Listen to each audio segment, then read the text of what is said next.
Subscribe, like and share Ungli TV PK. Click the bell icon also for more interesting videos. Television industry की तेजी से उभरती हुई खूबसूरत अदाकारा अनमोल बलूच की शोहरत और कामयाबी में इजाफा हो गया है।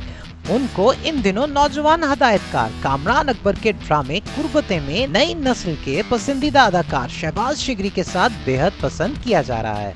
दोनों फनकारों की दिल छू लेने वाली परफॉर्मेंस ने नाजरीन के दिल जीत लिए हैं। कामरान अकबर को फिल्म और ड्रामों की डायरेक्शन का तजर्बा भी है।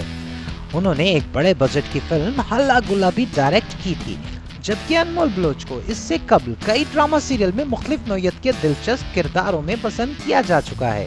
अनमोल बलोच ने कामरान अकबर की हदायतकारी में और शहबाज शिगरी के साथ पहली बार काम किया है। वाज़ेह रहे कि अदाकारा अनमोल बलोच को ड्रामा सीरियल एक लड़की आमसी, दीवारे शब और सजाए इश्क में बेहद पसंद किया गया था।